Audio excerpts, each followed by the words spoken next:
How you doing? Hey, everything's good, man. It's great to meet you. I got to tell you, my wife is totally addicted to firefighter shows. So when she catches wind of this, she's gonna totally flip out. She watches every single one of them. All So right, so you want to hear a funny story about that? So I've been doing private security for years. I actually started in nightclubs back in the early 80s. And I joined the fire department, right? And then I'm still working a side gig doing security. So a friend of mine was a consultant on Rescue Me, Dennis Leary's show.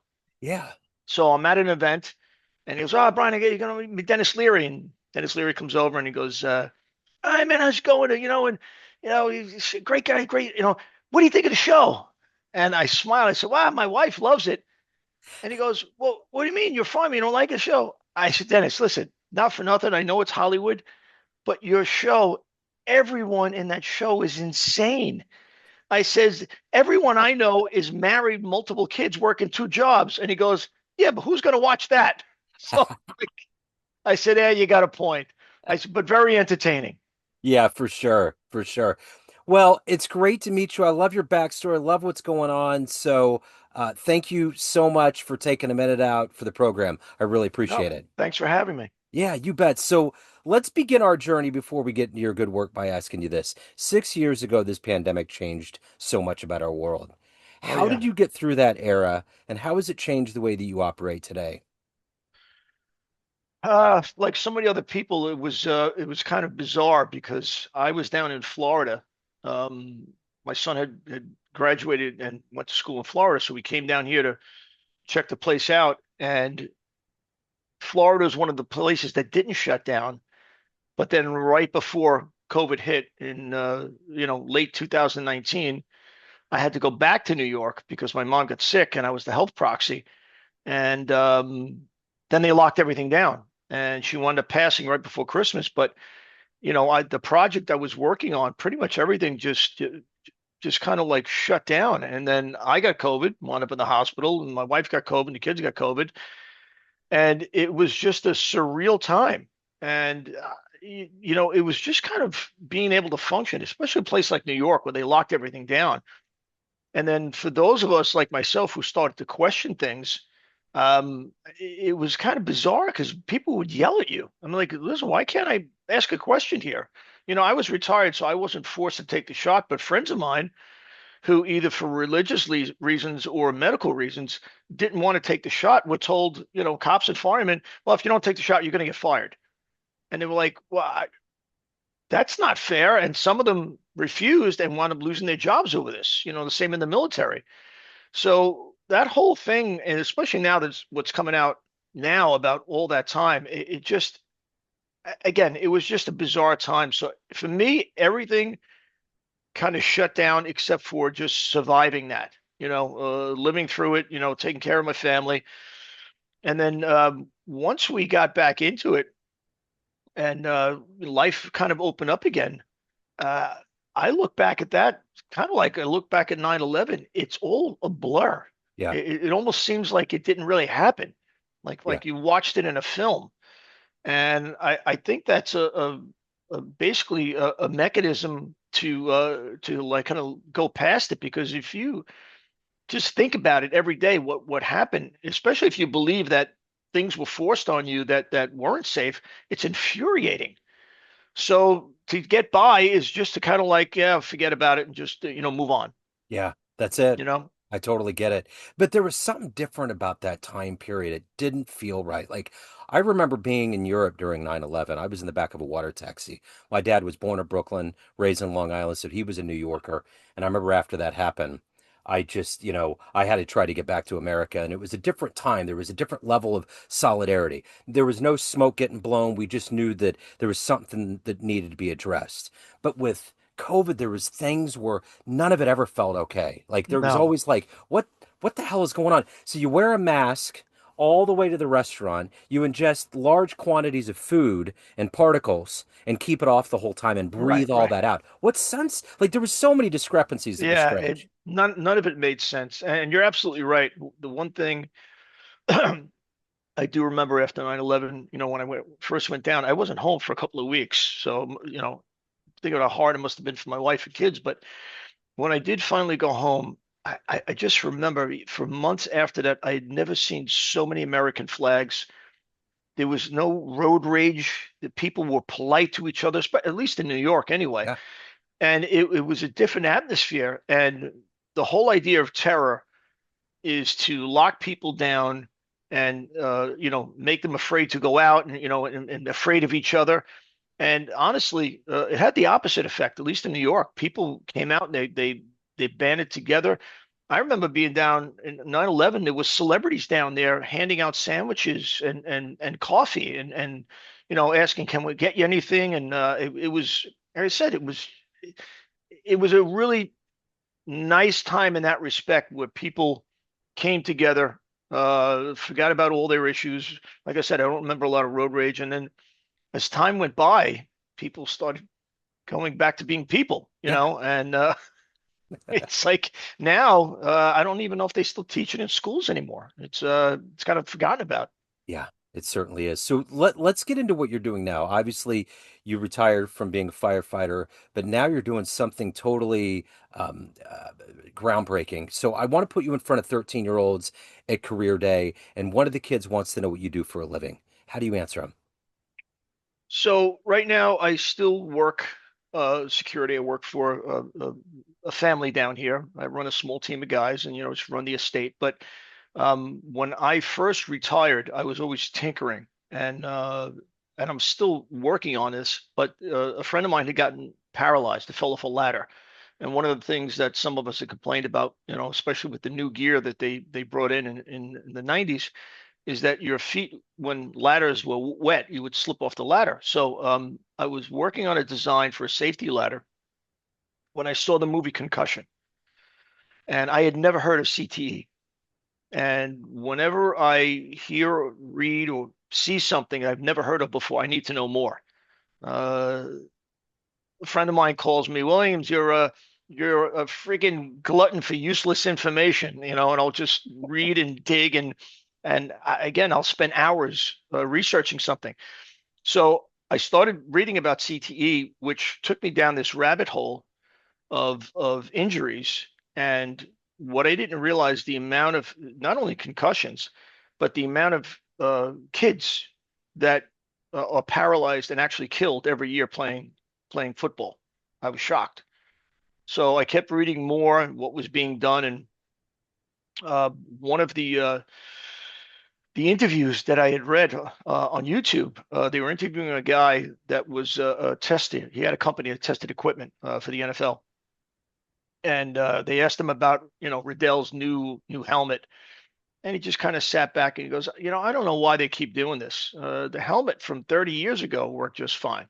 Now, obviously, they've gotten much better since then, but his point was the helmet was designed for skull fractures. It was designed to keep your head from cracking open like an egg. All these other injuries, cervical injuries, concussions, CT, the helmet will never stop those. So she asked him, well, what's going to stop it then? And he says, until somebody comes up with something that can prevent the head from moving any more than it would naturally, this is still going to happen. And I don't think anything like that can be invented because it'll be too restrictive. So you're always going to have these injuries. So I was like, well, that's kind of a defeatist attitude. Yeah. All the money and smart people we have in this country. We put people on the moon. You can't figure out how to fix this. So I thought about it and I'd forgotten about it and then thought about it again. And then my wife and I were in a restaurant and down in Florida here, everything's a nautical theme. So there was a giant uh, uh, mock-up of an old Navy Mark V diving suit, which is basically big canvas with a giant brass helmet with little portholes in it. And I looked over and I'm like, wow, that would work. My wife's like, what are you talking about? That the whole football thing, I can't get out of my head. And that image just kept rolling around and rolling around. And you know, I started talking to people. I started talking to coaches and players and like what would work here? And the one thing that a high school coach friend of mine had said to me, he goes, "Yeah, Brian, that's a great idea what you're trying to do, but the one thing we teach our kids from the time they're peewees is head on a swivel, head on a swivel." And I remember playing hockey, it was the same principle. The hit that you don't see coming is the one that really hurts. So they'll head on a swivel. I'm like, okay, well, how do I fix that? And I called my brother up, who's a builder, he's a master carpenter, and I said, Chris, I'm working on this thing here, and I just trying to figure this out. And I told him what the coach had said, and he goes, "Well, it sounds like you need a ball bearing ring." I said, "A what?" He goes, "Yeah, you got a lazy Susan in your kitchen." It's a lazy Susan, a cabinet thing. Yeah, yeah, go pull that thing out. So I pulled out this lazy Susan, and he goes, "Flip it over. You see that ring?" I say, "You mean that cheap piece of plastic?" He goes, "Yeah, but there's industrial ball bearing rings." He goes, "You big dummy, you're on a fire truck, that big pedestal that turns the ladder all around. There's a giant ball bearing ring in there." And sure enough, that's, the instant that I said, well, maybe this is possible to do something. And that started this whole process of modifying and looking and building first prototype in my garage, then going to a patent attorney, doing patent searches and then getting another prototype and then another prototype to the point where I'm at now. And I have some really, really good people on my side, including, former NFL player, and they were all trying to help me move this forward. And now they just accepted me into SBA program down here where they want to steer me through government grants for the military because they think the military would want to get a hold of this for their soldier program, to help these guys get injured, or prevent injuries, so to speak. Sure. Yeah. So, sometimes you hear about these inventions and it goes up against what they're typically, whether it's their vendors or there's this philosophy of what they want. Are you see any resistance to what you're doing? Anybody out there that might resist it? Yeah. So just to give you an idea, obviously, pretty naive going into this, I figured if I could make something and show that it worked. Um, I didn't want to open up a business. I didn't want to manufacture. I figured I just, lease or sell the patent right to the existing equipment manufacturers. You guys make it, you know, you make it, get it on the kids' heads, and um, crickets, no response. Yeah. And my lawyer was kind of like, "Yeah, Brian, they're not going to talk to you. You're an outsider." And I actually even had one meeting with the NFL through a friend, and the executive from the NFL brought a consultant. He consults. He's a professor of bioengineering at Duke University. So this guy Barry Myers came on the call. He did most of the talking, and what do you want to do? And he had the same response that everyone else had. When I show this and they tell people, they kind of like, yeah, and then I'll pull out the prototype and I'll start moving it around. They all go, oh, now I understand. Well, that might work. So he basically said, yeah, Brian, he goes, from what I'm seeing, there's no reason why this shouldn't work. Come back to me with testing and I'll walk it in myself. And that's when my attorneys got involved and said, Brian, listen, he goes, forget the NFL. Um, the NFL is very resistant to change. Um, most of those guys are getting big bucks, and the older you get playing with your gear, the less likely you are to want to change. Like I remember when hockey went over to the helmets, and most of the old timers didn't want to wear it. And Ron Duguay was a guy that had this permed hair, and he refused to wear the helmet because he says, "No, the ladies like my hair flowing when I'm skating down the ice." So they just refused, and they were grandfathered in. But then once they mandated it, anybody hired after that date would have to wear it. So, and he goes, "Listen, just from an economic standpoint, the NFL is only 1,600 players approximately. There are over 5 million amateur players in the country. Focus on them. The kids are more likely to adopt something new anyway because they're kids, and parents and coaches, they care more about player safety for kids than they do adults. The adults are they understand the dangers. They sign a waiver, they're getting paid billions of dollars. Kids don't understand danger. They just want to go out and play with their friends.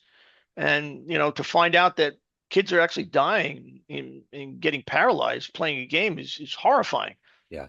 So the fact that they won't talk to me, initially it was a little frustrating.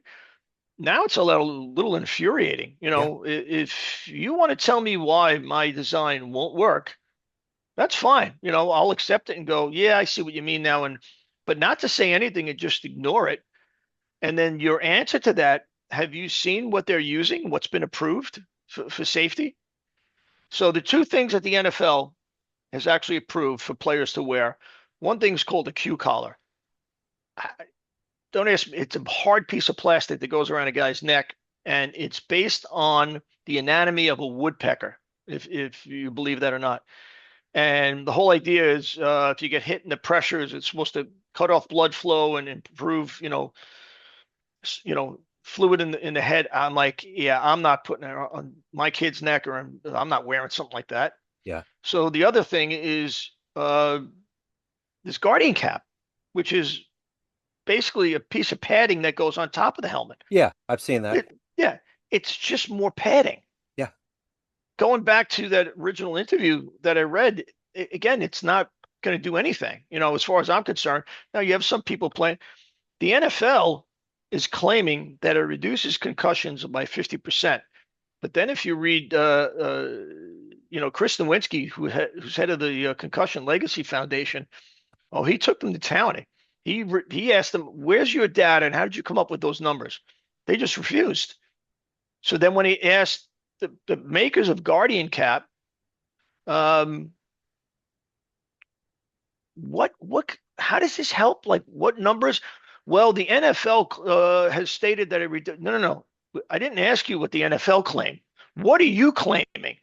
And they won't say it because they can't back it up. But parents are buying this for their kids based on that claim. Wow. And then Nowinski did a little research and found out, parents, if you think you're helping your kid from concussions based on what the NFL says, just know that Guardian Caps makes two versions, and the one you're putting on your kid's head is not the one that the pros are wearing. And immediately Guardian Cap had to put out a press memo. Well, we use the lighter ones for kids, and it's the other one's too heavy. No, you never said that. Yeah. You sold 500,000 of these things. Uh-huh. So listen, if you want to wear something and it's helping you, all I'm saying is that these injuries and these deaths keep happening, and this is a multi-billion-dollar industry. And the best you can come up with is more padding on the top of the helmet. Yeah. Yeah. I'm sorry, that's unacceptable. Yeah. I totally agree. So I think what they're doing is just, they're ignoring me, according to my attorney saying, and then if I make too much noise, they'll just say, he's a retired fund. What does he know? We've been, doing this, if so many. And my attorney just keeps saying, Brian, just keep doing what you're doing, make some noise. Ultimately, some parent or somebody, in the youth league is going to go, why isn't anyone looking at this? Yeah. And that's the point of doing podcasts. Like, Mm-hmm. my son is the one who told me, Brian, Dad, you got to do podcasts. And the first thing I said, what do you mean Joe Rogan? He goes, yeah, he's got a podcast, but there's a lot of other I didn't know anything about this. He's Yeah. the one who turned me on to Podmatch, and it's fascinating. But if people want to talk to me about this, absolutely, I'd love to get the word out, but just someone in the industry tell me why you won't accept this, Yeah. and I'll walk away. Yeah. But they I won't do that. They won't even acknowledge that. And they all have it. I've had FedEx. I have documents that they all signed off on this. So they have it. They have the patents. They know what it is. My attorney was basically saying, he goes, Brian, you have to understand, just because someone's in the safety equipment business doesn't mean they're interested in safety. They're interested in money and numbers. yeah. Now, that doesn't mean everyone who works for these companies is a money grummy. There are a lot of good people that are trying to do good work, but they're also limited into what they're doing Mm-hmm. and what they're producing at the moment. And anything that's disruptive, which is what my attorney calls disruptive technology, you are a threat to them because what you've made doesn't exist. Yeah. They make a helmet and they make a shoulder pads. It's separate. It's a completely separate issue.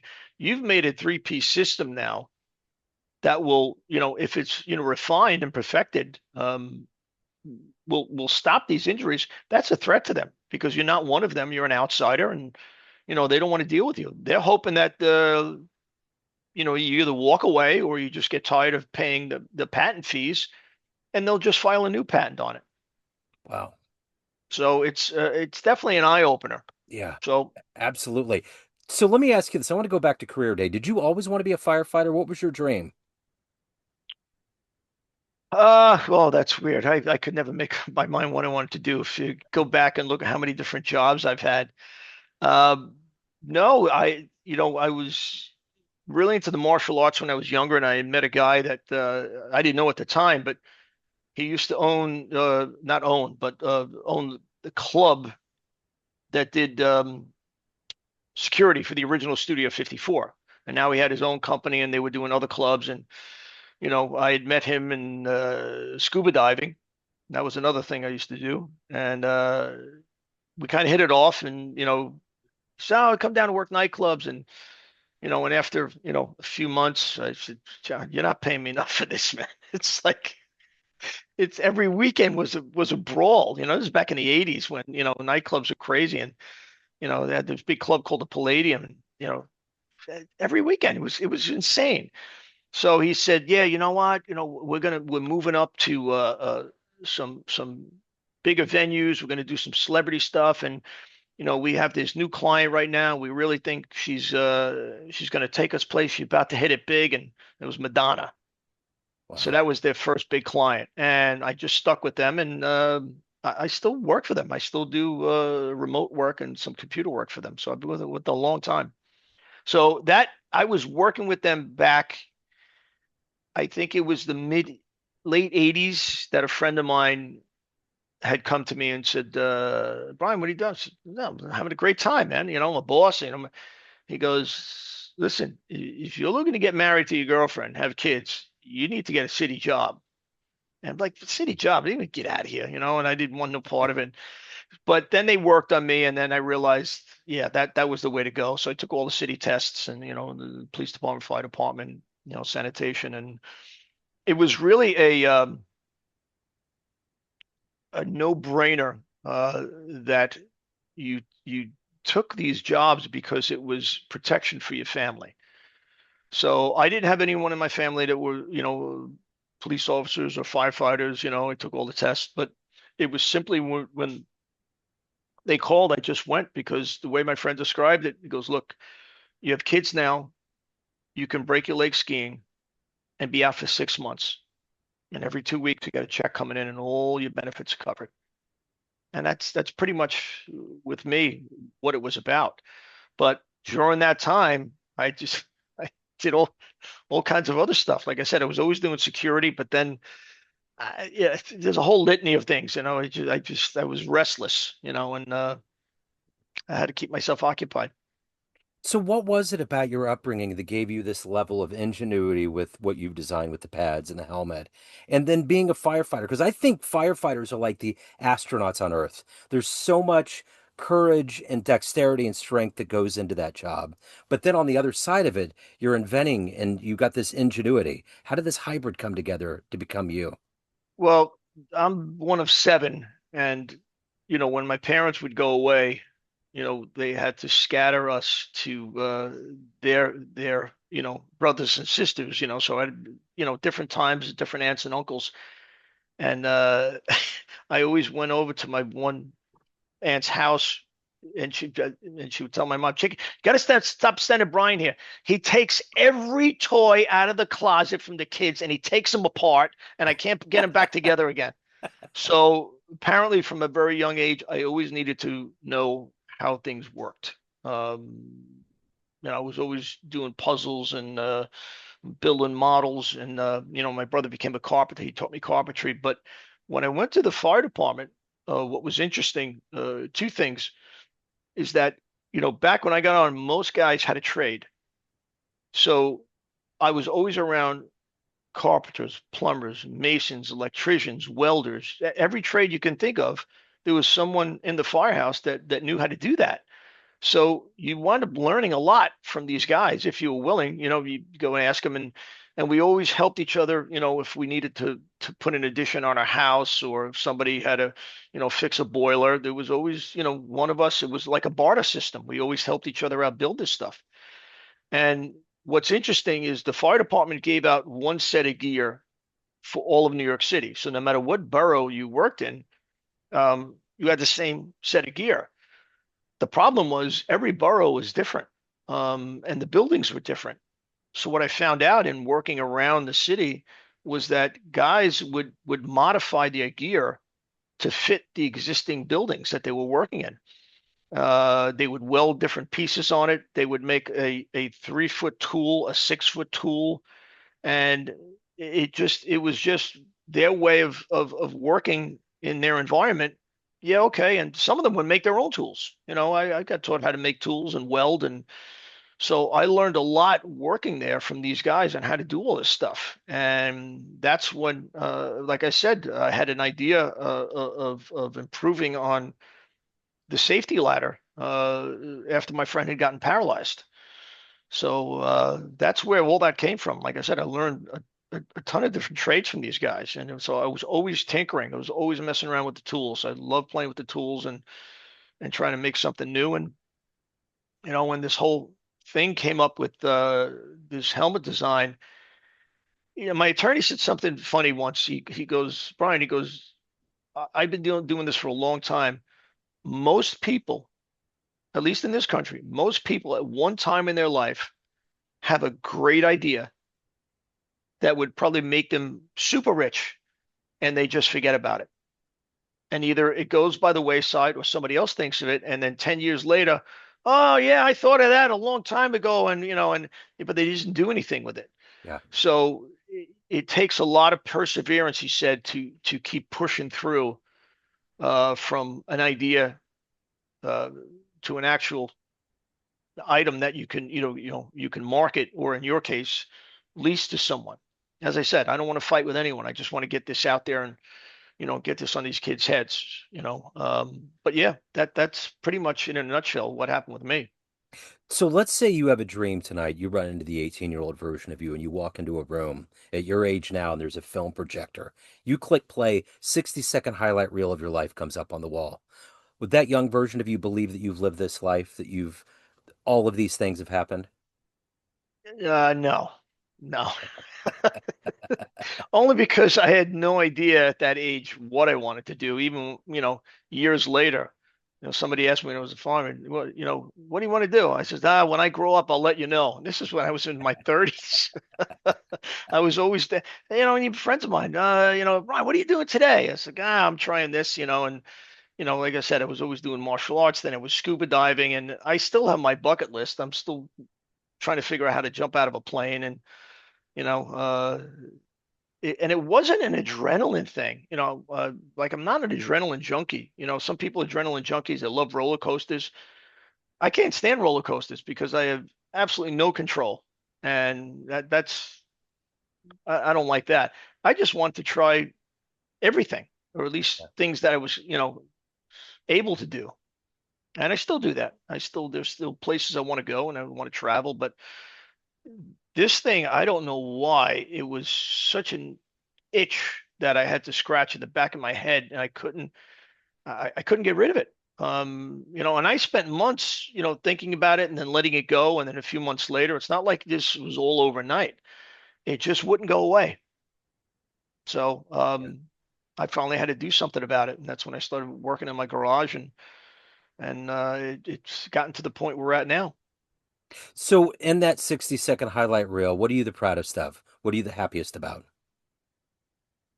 Probably my family. Uh, you know, I raised two boys that I love very much, and over the years, people have asked me, "Oh, how do you raised, great kids, and they're respectful." And meanwhile, in the back of my mind, I'm like, a little pain in the asses, and they were teenagers, but my dad was a World War II vet, so you know, they had a certain way of raising kids. And, I just turned around and raised my kids the same way. It was about, respect and that whole God, country, family thing, and I believed in that, and I lived it, and I still follow it. So yeah, that's probably my proudest moment. That and the people I was able to help as a fireman, or firefighter, I should say. You have to, say that now. Yeah, sure. So let me ask you this. Everyone has a perception of you. Family, friends, everyone that you're trying to sell your equipment to, everyone that knows you as a firefighter, but you're the one that's run the show. What's your perception of you? Who do you think you are? Ooh, that's tough. Somebody who wears a lot of different hats. Uh, I always said that, I just wanted to be able to accomplish something that, my kids could say they were proud of when I was gone. So I think working for the fire department was an admirable job. I mean, with helping people, and then focusing on doing other things that it's not just lining your own pockets and pleasing yourself, which we all do. We all try to make our lives comfortable, but it's just a matter of perception. How comfortable now we complain about little things, whereas during my parents' time, it's we happy, just to have enough food on the table. So I think we have too much, and I think especially this country, there's so much opportunity to do stuff and to accomplish things that if you complain about everything, well, that's on you. It's not because you can't do it. It's just you don't want to do it or you're too lazy. And you can blame society, you can blame your generation, you can blame your parents, but ultimately it comes down to you, and that's the way I feel. So my thing is I'm always going to try, I'm always learning, always trying to do better, and hopefully I've made a little bit of a difference. And then, if this thing takes off, then I'll made more of a difference. For sure. So Triaxis protection system, if anybody wants to see the prototype, look into it more, any of the good business, where do they go? Triaxisprotectionsystem.com. You can go on the website. There's information there. Um, there's more coming, about some of the things that we've done. And, I got to get off my butt and get busier on social media. I wasn't a social media guy.